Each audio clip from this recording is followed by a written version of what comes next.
Who wants to be the first tonight for feelings? Jonas's father asked at the conclusion of their evening meal. It was one of the rituals, the evening telling of feelings. Sometimes Jonas and his sister Lily argued over turns, over who would get to go first. Their parents, of course, were part of the ritual. They, too, told their feelings each evening. But, like all parents, all adults, they didn't fight and wheedle for their turn. Nor did Jonas tonight. His feelings were too complicated this evening. He wanted to share them, but he wasn't eager to begin the process of sifting through his own complicated emotions, even with the help that he knew his parents could give. You go, Lily, he said, seeing his sister, who was much younger, only a 7, wiggling with impatience in her chair. I felt very angry this afternoon, Lily announced. My childcare group was at the play area, and we had a visiting group of 7s, and they didn't obey the rules at all. One of them, a male, I don't know his name, kept going right to the front of the line for the slide, even though the rest of us were all waiting. I felt so angry at him. I made my hand into a fist like this. She held up a clenched fist, and the rest of the family smiled at her small, defiant gesture. Why do you think the visitors didn't obey the rules? Mother asked. Lily considered and shook her head. I don't know. They acted like animals, Jonas suggested. He laughed. That's right, Lily said, laughing too. Like animals. Neither child knew what the word meant exactly, but it was often used to describe someone uneducated or clumsy, someone who didn't fit in. Where were the visitors from? Father asked. Lily frowned, trying to remember. Our leader told us when he made the welcome speech, but I can't remember.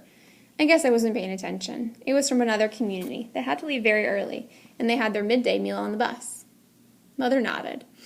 Do you think it's possible that their rules may be different, and so they simply didn't know what your play area rules were? Lily shrugged and nodded. I suppose. You visited other communities, haven't you? Jonas asked. My group has often. Lily nodded again. When we were 6s, we went and shared a whole school day with a group of 6s in their community. How did you feel when you were there? Lily frowned. I felt strange, because their methods were different. They were learning usages that my group hadn't learned yet, so we felt stupid. Father was listening with interest. I'm thinking, Lily, he said, about the boy who didn't obey the rules today.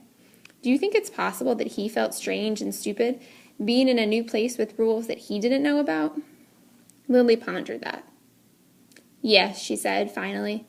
I feel a little sorry for him, Jonas said, even though I don't even know him. I feel sorry for anyone who is in a place where he feels strange and stupid. How do you feel now, Lily? Father asked. Still angry? I guess not, Lily decided. I guess I feel a little sorry for him, and sorry I made a fist. She grinned. Jonas smiled back at his sister. Lily's feelings were always straightforward, fairly simple, usually easy to resolve. He guessed that his own had been too, when he was a 7. He listened politely, though not very attentively, while his father took his turn, describing a feeling of worry that he'd had that day at work, a concern about one of the new children who wasn't doing well. Jonas's father's title was nurturer.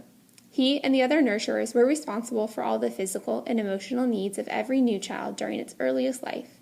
It was a very important job, Jonas knew, but it wasn't one that interested him much.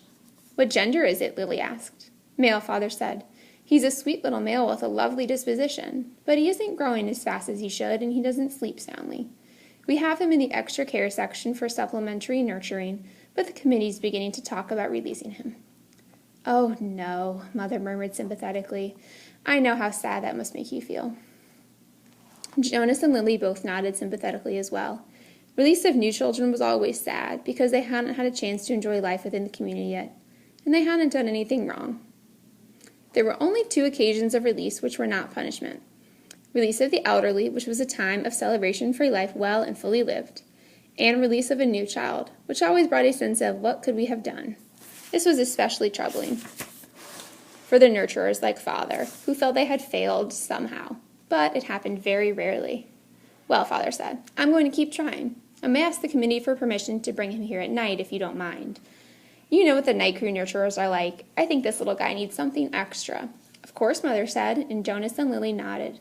They had heard Father complain about the night crew before. It was a lesser job, night crew nurturing, assigned to those who lacked the interest or skills or insight for the more vital jobs of the daytime hours. Most of the people in the night crew had not even been given spouses because they lacked, somehow, the essential capacity to connect to others, which was required for the creation of a family unit. Maybe we could even keep him, Lily suggested sweetly, trying to look innocent. The look was fake, Jonas knew. They all knew. Lily, Mother reminded her, smiling. You know the rules. 2 children, 1 male, 1 female, to each family unit. It was written very clearly in the rules. Lily giggled. Well, she said, I thought maybe just this once. Next, Mother, who held a prominent position at the Department of Justice, talked about her feelings. Today, a repeat offender had been brought before her, someone who had broken the rules before. Someone who she hoped had been adequately and fairly punished, and who had been restored to his place, to his job, his home, his family unit. To see him brought before her a second time caused her overwhelming feelings of frustration and anger, and even guilt that she hadn't made a difference in his life. I feel frightened for him, too, she confessed. You know that there's no third chance. The rules say if there's a third transgression, he simply has to be released. Jonas shivered. He knew it happened. There was even a boy in his group of 11s whose father had been released years before. No one ever mentioned it. The disgrace was unspeakable. It was hard to imagine.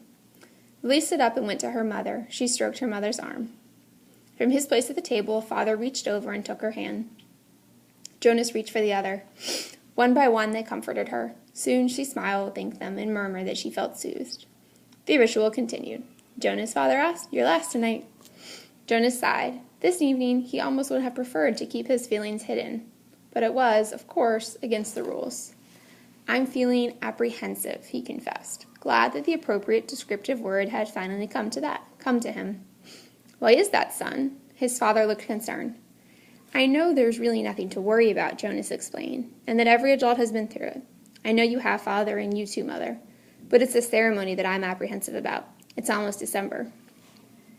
Lily looked up, her eyes wide. The ceremony of 12, she whispered in an odd voice. Even the smallest children, Lily's age and younger, knew that it lay in the future for each of them. I'm glad you told us of your feelings, Father said. Lily, Mother said, beckoning to the little girl, go on now and get into your nightclothes. Father and I are going to stay here and talk to Jonas for a while. Lily sighed, but obediently she got down from her chair. Privately, she asked. Mother nodded. Yes, she said. This talk will be a private one with Jonas.